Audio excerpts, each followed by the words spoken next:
اعوذ باللہ من الشیطان الرجیم بسم اللہ الرحمن الرحیم رب اشرح لی صدری ویسر لی امری واحلل عقدۃ من لسانی یفقہوا قولی رب زدنی علما رب زدنی علما رب زدنی علما۔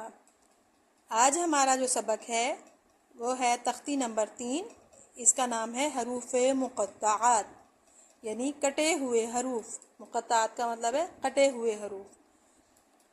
قرآن پاک میں ان حروف سے مختلف صورتوں کا آغاز بھی ہے، تو ان حروف مقطعات میں کچھ حروف کے اوپر بڑی مد ہے، ان کی ادائیگی کی پریکٹس ہوگی، وہ میں آپ کو بتاؤں گی۔ ہم پہلے اس میں پڑھ چکے ہیں، رولز آف قرآن پاک میں ہم پڑھ چکے ہیں حروف بڑی مد کی ادائیگی اور چھوٹی مد کی ادائیگی۔ تو ابھی ہم پڑھیں گے انشاءاللہ، اور اس کے پڑھنے کا جو طریقہ ہے وہ میں آپ کو بتاتی ہوں، وہ آپ غور سے سنیے گا اور اسی طرح سے پڑھنے کی کوشش کیجیے گا۔ اعوذ باللہ من الشیطان الرجیم بسم اللہ الرحمن الرحیم۔ یہ الف تو ایسے ہی پڑھا جائے گا، لام اور میم جو ہے ان کے اوپر بڑی مد ہے، اور میم پہ شد بھی ہے۔ لام کو 5 الف کے برابر لمبا کھینچتے ہوئے میم پہ پہلے غنہ کریں گے، اور پھر اس کے بعد ہم میم کو 5 الف کے برابر لمبا کھینچیں گے۔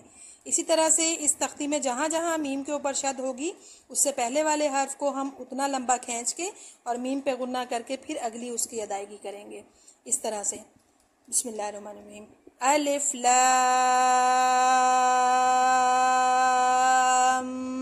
میم۔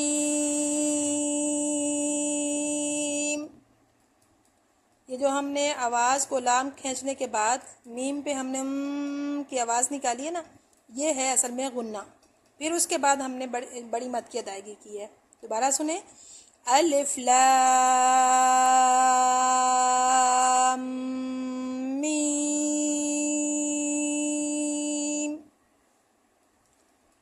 الف لام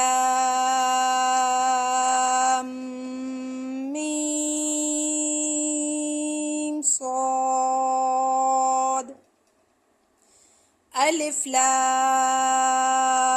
را۔ اب را کے اوپر کھڑی زبر ہے تو ایک الف کے برابر اسے لمبا کھینچیں گے۔ اس تختی میں جس حرف کے اوپر ایک کھڑی زبر ہوگی ان سارے حروف کو ہم ایک الف کے برابر لمبا کھینچ کے پڑھیں گے، ٹھیک ہے۔ الف لام میم را۔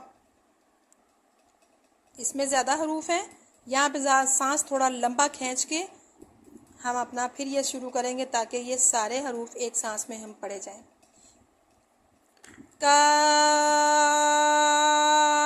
ہا یا عین صاد،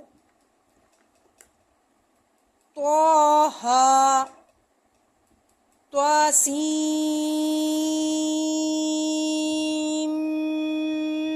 میم۔ اب یہاں پہ دیکھیں سین جو ہے وہ میم سے مل رہا ہے اور میم پہ شد ہے، تو ہم تواسین پورا سین کہہ کے میم نہیں کہیں گے، ہم سیم کہیں گے، سیم۔ ڈائریکٹ میم کی آواز نکالیں گے، اور سین میم پڑھیں گے تو پھر وہ غلط ہو جائے گا۔ دوبارہ سنیں، اب ساؤنڈ کو غور سے سنیں، تواسین میم،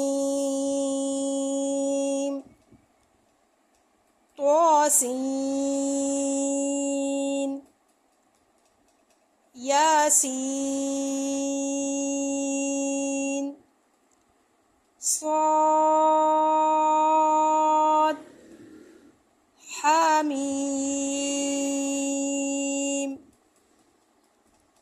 حامیم،